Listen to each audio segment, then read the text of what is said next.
नमस्कार दोस्तों, एक बार फिर से आप सभी लोगों का स्वागत है अपने यूट्यूब प्लेटफॉर्म अनूप जूलॉजी पे। आने वाले एग्ज़ाम जो कि काफ़ी महत्वपूर्ण है वो है EMRS का मेंस पेपर, जिसका डेट अभी नहीं दिया गया है लेकिन सिलेबस हमारे पास है। और TRE 4 की संभावना भी 2026 में बन रही है। तो इन दोनों एग्ज़ामों को देखते हुए हमारे लिए MCQ है वो काफ़ी महत्वपूर्ण हो जाते हैं। तो EMRS TGT या फिर TRE 4 TGT हो, उसके लिए NCERT के जो MCQ होंगे वो चैप्टर वाइज हम लोग करेंगे। तो आज हम लोग स्टार्ट करते हैं NCERT क्लास 9th का, जो है विज्ञान की पुस्तक, और अध्याय पहला चैप्टर उसका है हमारे आसपास के पदार्थ। तो इस लेसन से हम लोग कुछ MCQ देखेंगे और उम्मीद करते हैं कि ये MCQ आप लोगों को आपकी तैयारी में काफ़ी मदद करेगा। तो आइए हम लोग देखते हैं MCQ के कुछ सवाल चैप्टर से। तो पहला सवाल क्या है यहाँ पे कि प्रत्येक वस्तु जिस सामग्री से बने होते हैं कहलाते हैं। ऑप्शन है अणु, परमाणु, पदार्थ या इनमें से कोई नहीं। प्रत्येक वस्तु जिस सामग्री से बने होते हैं कहलाते हैं अणु, परमाणु, पदार्थ या इनमें से कोई नहीं। तो इसका सही जवाब होगा पदार्थ।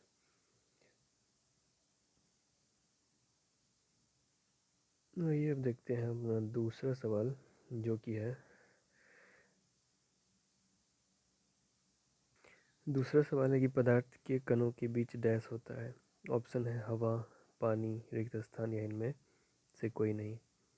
सवाल है कि पदार्थ के कणों के बीच में डैश होता है। ऑप्शन है हवा है, पानी है, रिक्त स्थान है या इनमें से कोई नहीं। इसका सही जवाब होगा रिक्त स्थान।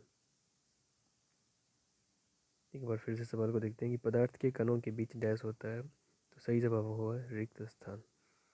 अगला सवाल है कि निम्नलिखित में से कौन सा पदार्थ की मूल अवस्था नहीं है। निम्नलिखित में से कौन सा पदार्थ की मूल अवस्था नहीं है। ठोस, द्रव, गैस या जेल। मेरे पास तीन ऑप्शन है, ठोस, द्रव, गैस या जेल। तो इसका सही जवाब जो होगा वो होगा अपने पास यहाँ पे जेल। आइए, इस तरह से तीसरा सवाल हो गया। अब अगला सवाल जो है अपने पास वो है कि निम्नलिखित में कौन ठोस नहीं है। सवाल है कि निम्नलिखित में कौन ठोस नहीं है। ऑप्शन 1 रबर, स्पंज, पत्थर या दूध। सही जवाब दूध। पांचवा सवाल है कि किस अवस्था में कणों के बीच दूरी कम होती है। सवाल है कि किस अवस्था में जो है कणों के बीच की दूरी कम होती है। ऑप्शन है ठोस, द्रव, गैस या इनमें से कोई नहीं। तो काफ़ी आसान सवाल है, इसका हम लोग बता सकते हैं। जो ठोस अवस्था होता है उसमें कणों के बीच की जो दूरी होती है वो काफ़ी कम होती है। अगला सवाल है कि किस अवस्था में कणों के बीच की दूरी सबसे अधिक होती है। जिस प्रकार से ठोस में जो है कणों के बीच की दूरी काफ़ी कम होती है, सबसे कम होती है, उसी प्रकार से जो है किस में सबसे अधिक होती है। तो इसका सही जवाब होगा गैस।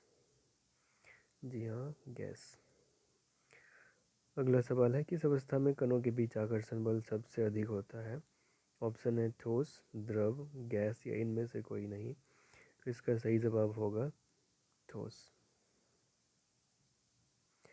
अगला सवाल है किस अवस्था में कणों के बीच आकर्षण बल सबसे कम होता है। ऑप्शन है ठोस, द्रव, गैस या इनमें से कोई नहीं। सही जवाब होगा गैस। किस अवस्था में कणों के बीच आकर्षण बल सबसे कम होता है, तो सही जवाब क्या होगा गैस। अगला सवाल है कि पदार्थ के कणों के बीच एक बल लगता है। पदार्थ के कणों के बीच एक बल लगता है, वह बल है। ऑप्शन है हमारे पास गुरुत्वाकर्षण बल, घर्षण, आकर्षण या इनमें से कोई नहीं। तो सही जवाब होगा आकर्षण। अगला सवाल है पदार्थ के किस अवस्था में बहाव का गुण होता है। ऑप्शन है ठोस, द्रव, गैस या फिर 2 और 3 दोनों। इसका सही जवाब होगा फोर्थ। द्रव और गैस दोनों में ही जो है बहाव का गुण होता है। अगला सवाल है 11 नंबर, पदार्थ के किस अवस्था में संपीड्यता का गुण सर्वाधिक होता है। ऑप्शन है ठोस, द्रव, गैस या इनमें से कोई नहीं। सही जवाब होगा गैस। अगले सवाल की ओर बढ़ते हैं। 12 नंबर, निम्नलिखित में से पदार्थ की किस अवस्था का गलनांक सबसे अधिक संभव है? ऑप्शन है ठोस, द्रव, गैस या इनमें से कोई नहीं। इसका सही जवाब होगा ठोस। क्वेश्चन नंबर 13 है कि दबाव बढ़ाने से पदार्थ के कणों को नज़दीक लाया जा सकता है, दूर ले जाया जा सकता है, कोई परिवर्तन संभव नहीं, इनमें से कोई नहीं। इसका सही जवाब होगा नज़दीक लाया जा सकता है। अगले सवाल की ओर बढ़ते हैं जो कि है 14 नंबर, ठोस से द्रव बदलने की प्रक्रिया कहलाती है? ऑप्शन है जमना, वाष्पीकरण, गलन या फिर ऊर्ध्वपातन। तो इसका सही जवाब है गलना, गलन। 15 नंबर सवाल है कि द्रव से गैस बदलने की प्रक्रिया क्या कहलाती है? द्रव से गैस बदलने की प्रक्रिया क्या कहलाती है? तो ऑप्शन है वाष्पीकरण है, संघनन है, संगलन है या जमना। ये सही जवाब होगा वाष्पीकरण। क्वेश्चन नंबर 16 है कि गैस से द्रव बदलने की प्रक्रिया क्या कहलाती है? संघनन, ऊर्ध्वपातन, जमना या इनमें से कोई नहीं। सही जवाब होगा संघनन। क्वेश्चन नंबर 17 है ठोस अवस्था से सीधे गैस अवस्था में बदलने की प्रक्रिया क्या कहलाती है? ऊर्ध्वपातन, संघनन, वाष्पीकरण या संगलन। तो इसका सही जवाब होगा ऊर्ध्वपातन। आगे बढ़ते हैं क्वेश्चन नंबर 18 की तरफ। क्वेश्चन नंबर 18 है कि 573 के का समतुल्य तापमान है डिग्री सी में। ऑप्शन है 200 degree C, 400 degree C, 300 degree C और या फिर 100 डिग्री सी। इसका सही जवाब होगा 300 डिग्री सी। अगला सवाल है कि 19 नंबर, 200 डिग्री सी पर जल की भौतिक अवस्था होगी? ऑप्शन है ठोस, द्रव, गैस, इनमें से कोई नहीं। तो 19 का जो है सही जवाब होगा गैस। अगले सवाल की ओर हम बढ़ते हैं। निम्नलिखित में कौन पदार्थ ऊर्ध्वपातन प्रक्रिया का उदाहरण है? निम्नलिखित में कौन पदार्थ ऊर्ध्वपातन प्रक्रिया का उदाहरण है? तो ऑप्शन है पानी, दूध, शुष्क बर्फ या इनमें से कोई नहीं। सही जवाब होगा शुष्क बर्फ। अगले सवाल की ओर बढ़ते हैं जो कि है क्वेश्चन नंबर 21।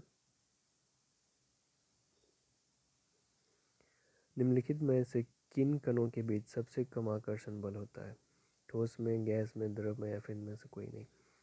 जैसा कि आप लोग गेस कर रहे होंगे, सही जवाब है 2, गैसों में। अगले सवाल की ओर हम बढ़ते हैं। अगला सवाल है 22, किसी ठोस का सीधे ही गैसीय अवस्था में बदलना क्या कहलाता है? वाष्पन, ऊर्ध्वपातन, संघनन या संगलन। 22 का सही जवाब होगा ऊर्ध्वपातन। ये सवाल एक बार और पहले आ चुका है, तो इस सवाल को हमें गलत नहीं करना है। इस तरह का जो सवाल है परीक्षा में पूछा जाता है, खासकर ऊर्ध्वपातन का एग्जाम्पल या फिर ऊर्ध्वपातन के बारे में। अगला सवाल है 23 नंबर, निम्नलिखित में से ऊर्ध्वपातन पदार्थ कौन सा है? हमारे पास ऑप्शन है अमोनियम क्लोराइड, नेप्थलीन, तीसरा है 1 एवं 2 दोनों या फिर इनमें से कोई नहीं। इसका सही जवाब होगा 1 एवं 2 दोनों, यानी कि अमोनियम क्लोराइड और नेप्थलीन दोनों ही जो है ऊर्ध्वपातन पदार्थ है। अगला सवाल 24 है, निम्नलिखित में से किसी गैस को द्रवित करने के लिए क्या चाहिए? निम्न ताप व उच्च दाब। यहाँ तो गलत है, निम्नलिखित लिखा हुआ है निम्न ताप व उच्च दाब, उच्च ताप व दाब, निम्न ताप व दाब, उच्च ताप व निम्न दाब। सही जवाब होगा इसका निम्न ताप व उच्च दाब, ऑप्शन 1। अगले सवाल की ओर बढ़ते हैं जो कि है कि वाष्पीकरण वह प्रक्रम है जिसमें जल वाष्प में बदलता है? ऑप्शन है 100 डिग्री सी पर, अपने क्वथनांक पर, अपने क्वथनांक से कम ताप पर या फिर कमरे के ताप पर। इसका सही जवाब होगा अपने क्वथनांक से कम ताप पर। अगले सवाल की ओर बढ़ते हैं जो कि है 26। निम्नलिखित में से कौन सा रूप शुष्क बर्फ है? बिना पानी वाली बर्फ, ठोस कार्बन डाइऑक्साइड, ठोस कार्बन मोनोऑक्साइड, इनमें से कोई नहीं। ये सवाल जो है कई सारे एग्ज़ाम में पूछा जाता है, काफ़ी इम्पोर्टेंट सवाल है और बच्चे इसको गलत भी करते हैं। तो निम्नलिखित में से कौन सा रूप जो है शुष्क बर्फ है? इसका सही जवाब होगा ठोस कार्बन डाइऑक्साइड। अगले सवाल की ओर बढ़ते हैं जो कि क्वेश्चन नंबर 27। निम्नलिखित में से तापमान का ऐसा ही मात्रक कौन सा है? तापमान का ऐसा ही मात्रक कौन सा है? फ़ारेनहाइट है कि सेल्सियस है, पास्कल है या फिर केल्विन? तो इसका सही जवाब जो होगा केल्विन। अगले सवाल की ओर बढ़ते हैं। किसी ठोस पदार्थ के द्रव में परिवर्तित हुए बिना सीधे गैसीय अवस्था में परिवर्तित हो जाने की प्रक्रिया निम्नलिखित में से क्या कहलाती है? ये सवाल पहले भी आ चुका है। तो यहाँ पे ऑप्शन है वाष्पीकरण, विसरण, ऊर्ध्वपातन या फिर इनमें से कोई नहीं। तो सही जवाब जो होगा वो होगा ऊर्ध्वपातन। क्वेश्चन नंबर 29 है। निम्नलिखित में से किन कणों के मध्य सबसे कम स्थान होता है? गैसों में, द्रवों में, ठोसों में, इनमें से कोई नहीं। तो जाहिर सा है, तो इसमें सही जवाब होगा 29 का थर्ड, ठोसों में। Question number 30। वाष्पीकरण के संदर्भ में निम्नलिखित कथनों पर विचार कीजिए। वाष्पीकरण के संदर्भ में कथन दिए गए हैं, उन पर विचार करना। यह एक सतही परिघटना है। इसकी दर तापमान, आर्द्रता और वायु की गति पर निर्भर करती है। इससे ठंडक उत्पन्न होता है। उपयुक्त कथनों में से कौन सा सही है?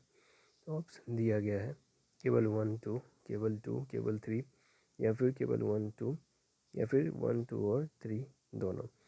तो इसका सही जवाब होगा 4, 1 2 और 3 दो तीनों।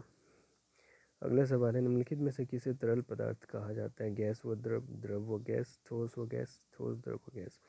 इसका सही जवाब होगा द्रव व गैस।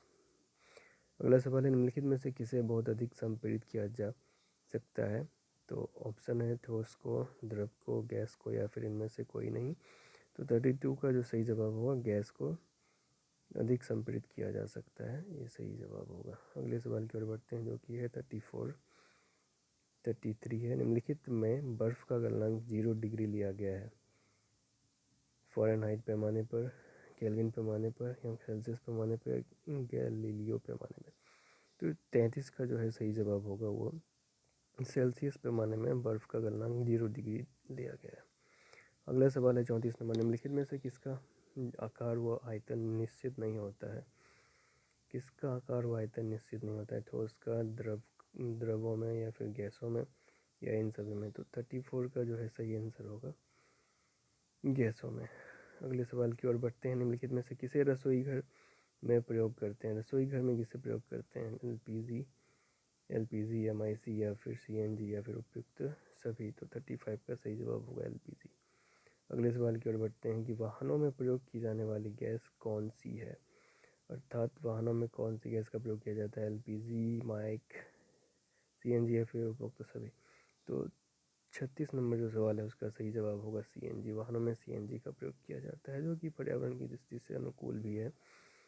37 नंबर सवाल है कि बर्फ़ का गलनांक है 100 डिग्री सी, तो 73 केल्विन, 273 डिग्री सी, या फिर 373 केल्विन? तो इसका सही जवाब होगा, क्या होगा, 273 केल्विन, अर्थात 0 डिग्री सी। अगला सवाल है 38। गर्मियों में घड़े का जल निम्नलिखित प्रक्रमों में से किसके कारण ठंडा हो सकता है? पराशरण, विसरण, वाष्पोत्सर्जन, या वाष्पन? तो 38 का सही जवाब क्या होगा, वाष्पन। अगला सवाल है 39। निम्नलिखित में से किसको शुष्क बर्फ कहते हैं? ऑप्शन है ठोस कार्बन डाइऑक्साइड, द्रवित कार्बन डाइऑक्साइड, ठोस कार्बन मोनोऑक्साइड, इनमें से कोई नहीं। इसका सही जवाब होगा ठोस कार्बन डाइऑक्साइड। उम्मीद है कि ये 39 सवाल आपको आ रहा होगा, आपने इसको हमारे साथ सॉल्व किया होगा। सही और गलत दोनों का आकलन भी करेंगे, जिससे आपको आगे सुधार करने में, अपनी गलतियों को जानने में मदद भी मिलेगा। ये है चैप्टर 1 का एमसीक्यू, जो कि क्लास 9 एनसीईआरटी की किताब का है। इसी तरह से हम आगे अध्याय 2 का भी वीडियो लाएंगे, जो कि क्लास 9 का ही होगा, बहुत जल्द लाएंगे। आप लोग तब तक इस वीडियो को देखें, सॉल्व करें, आकलन करें, सही गलत का अनुमान लगाएं, रिवीजन करें, पढ़ते रहें, बने रहें। बहुत बहुत धन्यवाद।